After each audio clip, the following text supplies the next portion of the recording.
کیسے ہیں دوستو آپ؟ 2011 میں عرب دنیا میں انقلاب کی ایک لہر اٹھی جسے عرب سپرنگ بھی کہا جاتا ہے۔ اس انقلاب میں عرب عوام اپنے ملکوں کے ڈکٹیٹر کے خلاف ان ظالموں اور امروں کے خلاف اٹھ کھڑے ہوئے جو دہائیوں سے بیٹھے تھے۔ یہ پہلا موقع تھا کہ انٹرنیٹ کے آنے کے بعد فیس بک اور ٹویٹر پر شروع ہونے والی تحریک سڑکوں پر آ پہنچی۔ ان پلیٹ فارم کے ذریعے نہ صرف ایک دوسرے سے رابطہ کیا بلکہ اپنے جبر حکومتوں کے خلاف عالمی پروپیگنڈا بھی کیا۔ جن ممالک میں عرب تحریک نے زور پکڑا ان میں شمالی افریقہ ملک لیبیا سرفراز تھا۔ یہاں 42 سال تک کرنل معمر غدافی کی ڈکٹیٹرشپ قائم رہی جو 4 دہائیوں سے اس کم آبادی والے ملک کے سیاست کے مالک تھے۔ ان پر اپنے مخالفین کے خلاف طاقت کے استعمال اور انسانی حقوق کی خلاف ورزی کا الزام لگایا گیا تھا۔ پولیس اور انٹیلیجنس کے ہاتھوں آزاد خیال اور اختلاف کرنے والوں کی گمشدگی اور قتل عام بات۔ عوام کو جمہوری حقوق حاصل نہیں تھے، میڈیا پر بھی سینسرشپ تھی۔ حکومت کے خلاف اور کرنل غدافی کے خلاف ایک لفظ کہنا جرم تھا۔ چنانچہ جب سوشل میڈیا کے ذریعے عرب دنیا کے نوجوانوں میں ووٹنگ، جمہوریت، آزادی اظہار اور آزاد صحافت کا مزاج عام ہوا تو لیبیا کے نوجوانوں نے بھی اس خیال کو پسند کیا۔ 4 دہائیوں کی ڈکٹیٹرشپ کے بعد لیبیا کے عوام کو بھی تبدیلی کے لیے جدوجہد کرنے کا موقع ملا۔ لیکن دوستو، انقلاب کیسے شروع ہوا یہ جاننا بہت ضروری ہے۔ یہ سب ایک وکیل فتح تربیل کی گرفتاری کے بعد شروع ہوا جو لبنان کی تاریخ میں انسانی حقوق کا سب سے اہم مقدمہ لڑ رہے تھے۔ اس کا آغاز اس وقت ہوا جب 1996 میں لیبیا کے دارالحکومت طرابلس میں ابو سلیم جیل میں 1200 قیدیوں کو سرکاری اہلکاروں نے قتل کر دیا، جبکہ ان قیدیوں کا ٹرائل بھی نہیں ہوا تھا اور نہ ہی ان کا مقدمہ چلا تھا۔ سال کی قانونی جدوجہد کے بعد بھی ان خاندانوں کو انصاف نہ ملا، لیکن 15 فروری 2011 کو اس وکیل تربیل کو گرفتار کر لیا گیا۔ وکیل کی رہائی کے لیے مظاہرین نے احتجاج شروع کر دیا۔ ان مظاہرین کے ساتھ پھر عام لوگ بھی شامل ہو گئے اور اس طرح بنغازی تحریک لیبیا میں انقلابی تبدیلی کا مرکز بن گئی۔ تحریک کا آغاز احتجاج سے ہوا اور برسوں کا جمع غصہ تشدد میں بدل گیا۔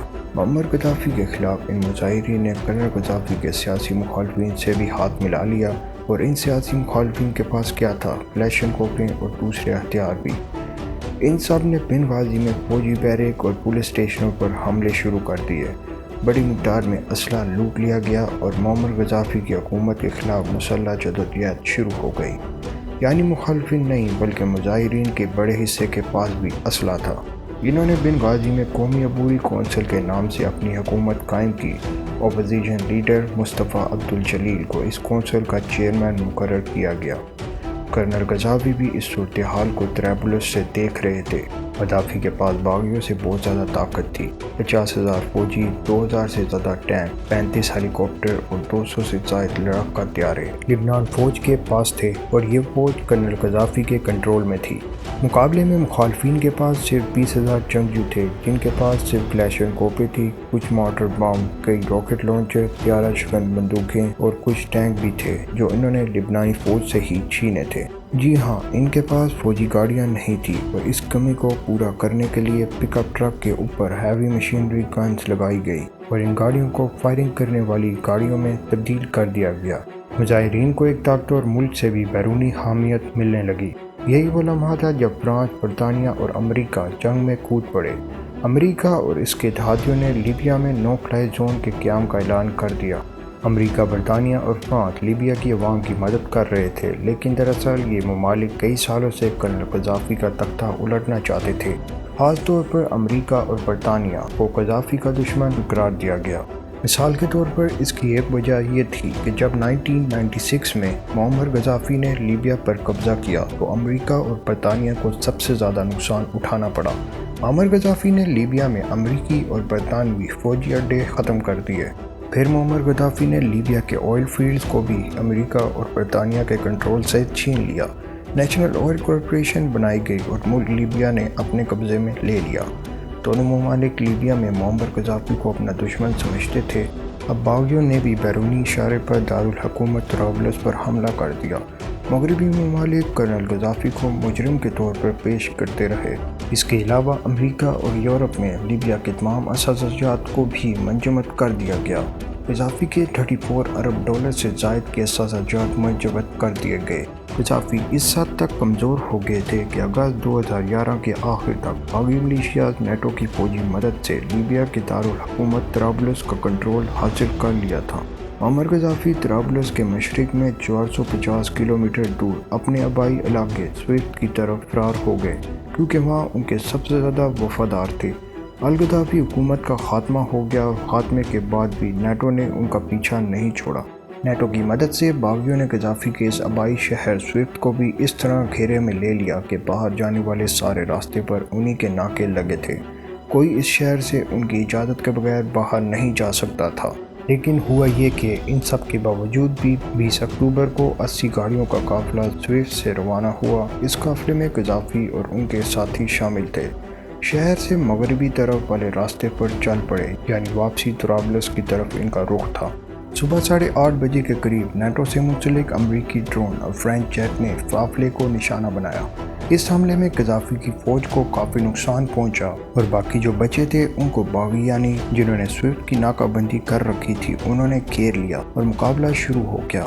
دونوں طرف سے اس برستی گولیوں کے بیچ میں قذافی اور ان کے بیٹے مستسم قافلے سے کسی طرح نکل کر دور کہیں جا کر تعمیراتی مقام پر پائپوں میں جا کر چھپ گئے۔